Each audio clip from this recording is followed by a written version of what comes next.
nous allons voir comment se protéger. Parce que, bien sûr que Dieu nous procure une protection contre cette forme d'erreur. Il faut comprendre que l'âme est attaquée en premier par cette forme d'erreur. C'est donc d'elle qu'il faut se protéger. Il faut se protéger de nous-mêmes. La protection de Dieu pour notre âme a un fondement unique et complet. Quel est-il? La croix, le sacrifice de Jésus sur la croix. Et je pourrais revenir au tout début du cours de formation. Qu'est-ce que notre identité chrétienne?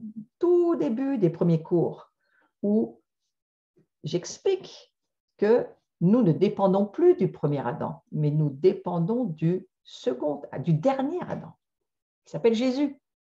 Et c'est lui qui nous délivre de nous-mêmes.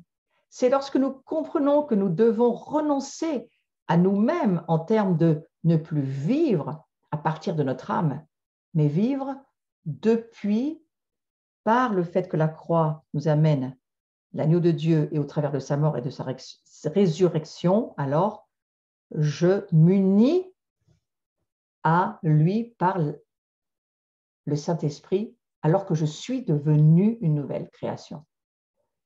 Mais je dois renoncer et laisser mourir cette vieille nature et cette chair qui ne doit en aucun cas diriger ma propre vie. Donc c'est la croix qui nous délivre. C'est la croix, c'est plus je vais marcher dans la révélation de la croix, plus je vais voir l'agneau de Dieu, ce qu'il a fait pour moi, ce qu'il est pour moi, et pas seulement l'agneau de Dieu, mais aussi le lion de Juda.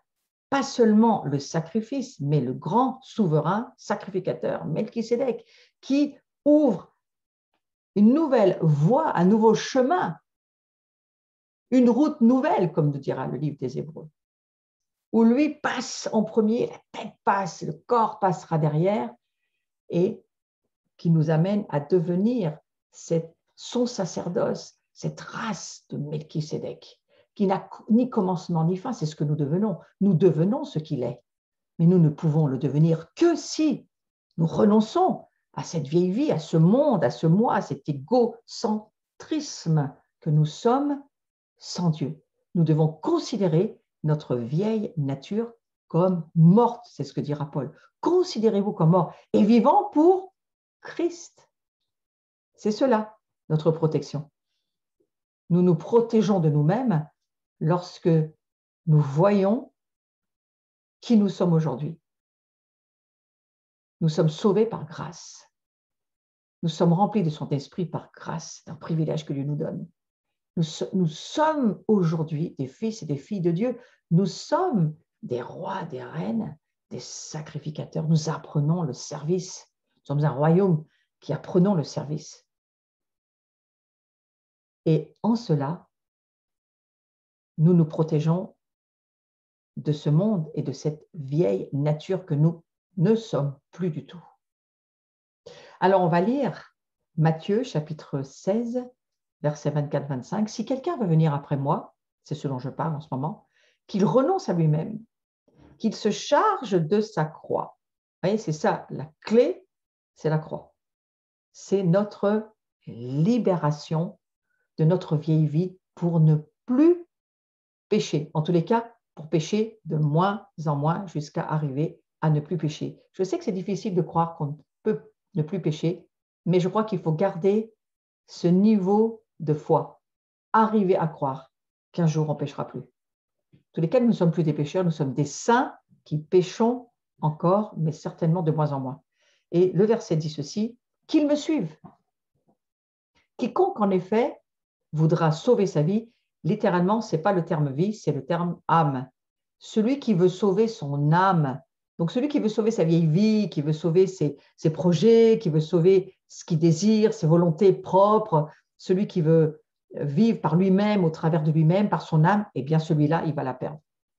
Mais quiconque perdra sa vie, son âme, je redis que ce n'est pas le mot vie ici, mais en littéral, en grec, c'est le mot âme, quiconque perdra son âme à cause de moi, la trouvera. Donc, nous devons sauver nos âmes, sauver aussi nos corps, si nous le pouvons, en tous les cas, parce que c'est pour ça que Jésus meurt sur la croix. Voici le paradoxe divin. pour sauver son âme, il faut la perdre. Pour pouvoir suivre Jésus, il faut passer par 2 étapes. Il faut se renier soi-même, qu'il faut dire non à notre ego.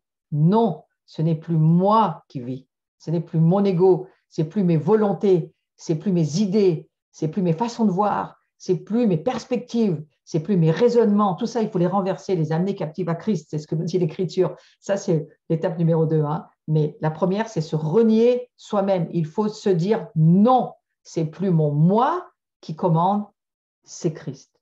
Et puis, il faut prendre cette croix, accepter le jugement de mise à mort que nous impose sa croix. Je fais partie moi-même de cette école. J'ai beaucoup lu, médité, cherché la révélation de la croix au travers des enseignements de Derek Prince.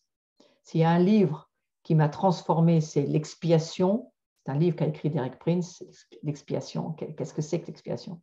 Et quelque part, on n'a pas d'autre chemin que la condamnation à mort. Ou c'est Dieu qui vous permet de choisir votre renoncement à vous-même, ou c'est Satan qui va vous détruire.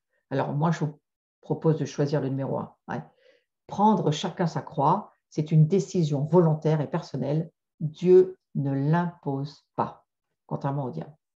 Donc si nous n'appliquons pas ce principe de la croix dans notre vie, nous ouvrons une porte à l'influence démoniaque, car le danger demeure de voir notre ego non crucifié répondre aux flatteries attirantes des démons de la séduction. L'orgueil, c'est la sphère principale de notre caractère que cible Satan. Et la flatterie, c'est le levier de vitesse pour se frayer une entrée. Essayons de ne pas le pratiquer, cela. Donc, nous devons mettre en pratique et en application la croix dans notre vie. Je vous rappelle que c'est au passé composé, vous allez le voir sur le visuel. J'ai été crucifié avec Christ. Et si je vis, ce n'est plus moi qui vis, mais Christ qui vit en moi. Nous lisons cela dans Galates, chapitre 2, verset 20. Voilà, il va arriver, merci beaucoup. Ce n'est plus moi qui vis, c'est Christ qui vit en moi. Posons-nous honnêtement la question, suis-je vraiment mis à la croix avec Christ chaque jour de ma vie ou mes motivations sont-elles dirigées par mon égocentrisme et mon âme insoumise? C'est la seule solution que Dieu nous propose en tous les cas pour être protégé de la séduction et de l'erreur. C'est la seule solution. Nous devons renoncer à nous-mêmes, nous devons pratiquer la croix chaque jour. Vivre dans le renoncement, le reniement de notre moi chaque jour. La chair ne se chasse pas, frères et sœurs, la chair se crucifie. Ne faites pas l'erreur de chasser des démons qui n'en sont pas. Dieu nous demande de crucifier, de nous considérer comme morts, donc de crucifier notre chair chaque jour. C'est une décision que nous devons prendre.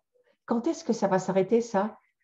Jusqu'à ce que vous soyez vraiment mort dans la petite boîte en bois et que vous ne soyez plus de ce monde, vous aurez ce combat à faire. Je sais que ce n'est pas une très bonne nouvelle, mais c'est la vérité, donc je préfère vous la dire. Paul, l'apôtre, nous dévoile un modèle à suivre. C'est dans 1 Timothée que nous pouvons le lire. 1 Timothée chapitre 1, verset 16. Mais il m'a été fait miséricorde afin qu'en moi, le premier, Jésus-Christ, montre toute sa patience pour servir d'exemple à ceux qui croiront en lui pour la vie éternelle. Donc, vous voyez qu'il est écrit, il m'a été fait miséricorde. Moi, j'entends que dans cette saison, nous devons descendre dans la révélation de la miséricorde de Dieu.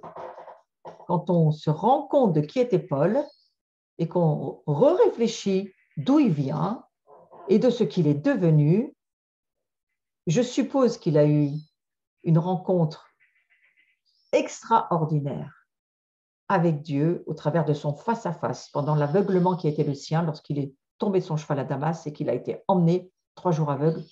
Les écailles de ses yeux, dit la Bible, sont tombées. Donc c'est un homme qui a eu un appel extraordinaire et qui a, je crois, qui est passé du noir à la lumière. Il a vraiment une expérience extraordinaire, Paul. N'empêche qu'il parle de miséricorde. Il ne s'est jamais vanté de ce qu'il est devenu, de ce qu'il a écrit une grosse partie du Nouveau Testament, qu'il a eu la révélation du deuxième ciel, qu'il a tout ce que Paul a pu écrire dans le Nouveau Testament. Il n'a jamais été orgueilleux de ça. C'est vrai qu'il est dit que Dieu lui aurait laissé une écharpe pour qu'il ne s'enorgueillisse pas. Je crois que c'est sûrement vrai. C'était une façon de le protéger aussi. Mais il dit qu'il a vécu une immense miséricorde. Moi, je vous propose de nous rejoindre d'ailleurs. Je suis en train de penser à ça au mois de juillet. Nous aurons, je vais vous en donner une présentation tout à l'heure, un temps très fort qui va se passer cet été au mois de juillet avec l'Abrine ou ma propre communauté. Nous allons organiser une rencontre exceptionnelle où nous allons descendre dans les profondeurs des entrailles de Dieu.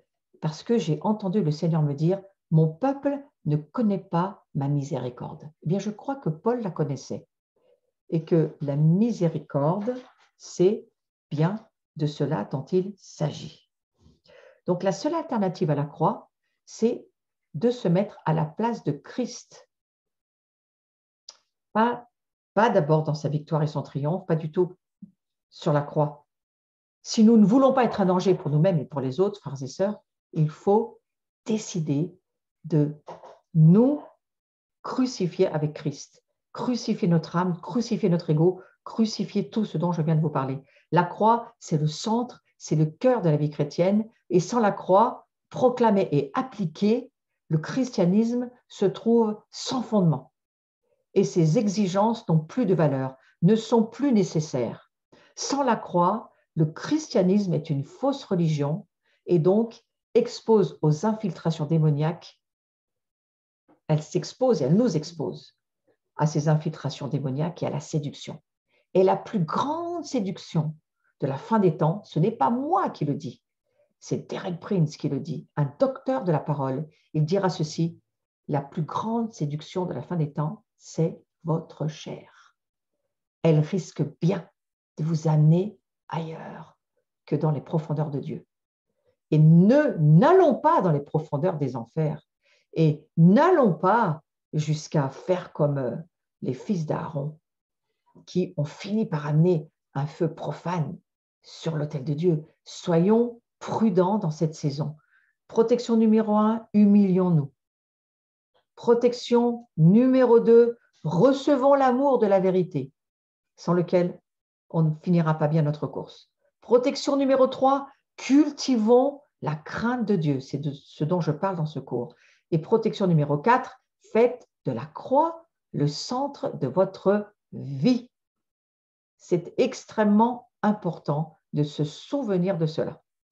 Nous lisons dans Galates chapitre 6, verset 14, Paul qui dit ceci avec, je crois, beaucoup de profondeur, « Je ne me glorifierai de rien d'autre que de la croix de notre Seigneur Jésus-Christ, par qui le monde est crucifié pour moi, comme je le suis pour le monde. » Et je vais finir mon cours ici pour cette fois avec beaucoup de crainte de Dieu dans mon cœur. Seigneur, je prie pour que nous puissions faire de ta croix le fondement de notre vie, de notre révélation. De qui suis-je? Je ne suis rien sans cette croix et je ne comprends rien sans cette croix et je ne vois rien sans cette croix et sans la révélation de l'agneau de Dieu immolé bien avant la fondation du monde. Il était là, immolé. Et ce grand Yeshua HaMashiach, ce grand Melchisédek, qui s'est révélé à Abraham et qui se révélera ensuite de nouveau au monde entier par son incarnation, eh bien, ce grand souverain sacrificateur, aujourd'hui, vivant éternellement dans les cieux, il est l'agneau de Dieu, qui meurt pour nous, pour que nous puissions vivre de sa mort et de sa résurrection.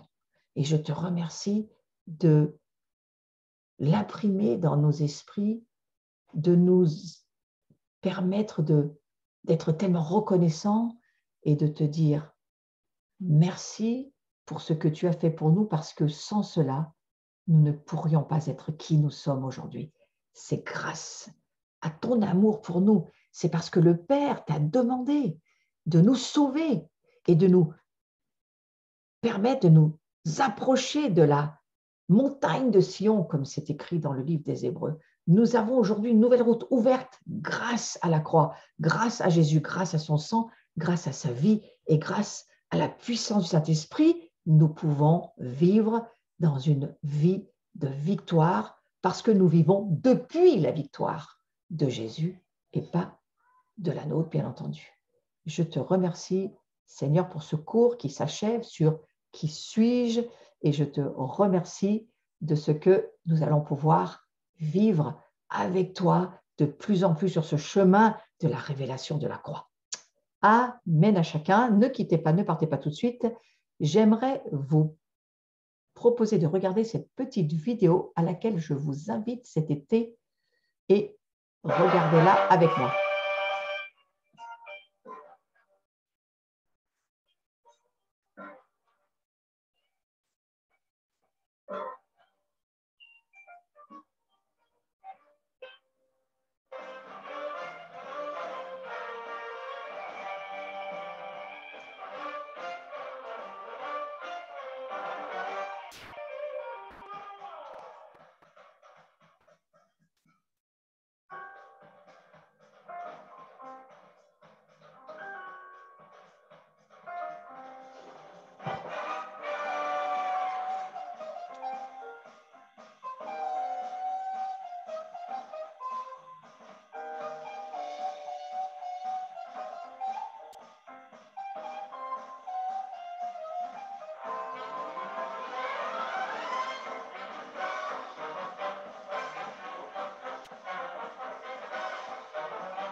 Voilà, je remercie beaucoup Bruno qui m'a fait cette petite vidéo très sympathique.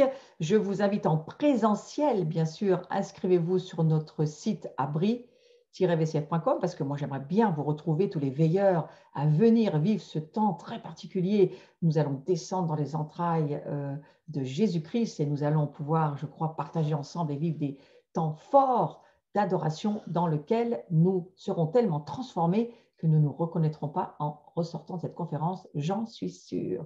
Donc voilà, je vous invite.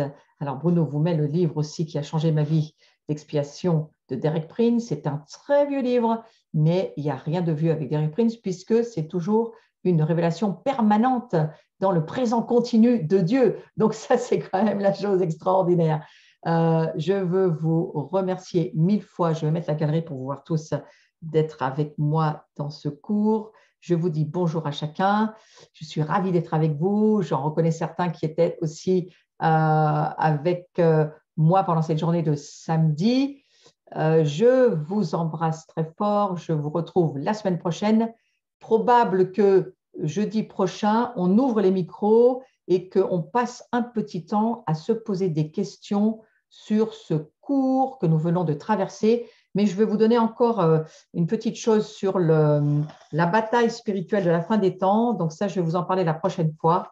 Et puis, la profondeur, voilà. Concernant la profondeur de notre adoration, je vais aller sur la guerre qui se déclenche dans le ciel dans la fin des temps. C'est un petit sujet important. Et puis ensuite, on se parlera et on pourra partager 2-3 choses. Et s'il y a des questions, j'essaierai d'y répondre en tous les cas. Voilà, vous voyez, comme d'habitude, un petit peu tous les visuels qui se déroulent. Merci beaucoup à chacun. Je vous aime. À très vite, à très bientôt. Portez-vous bien.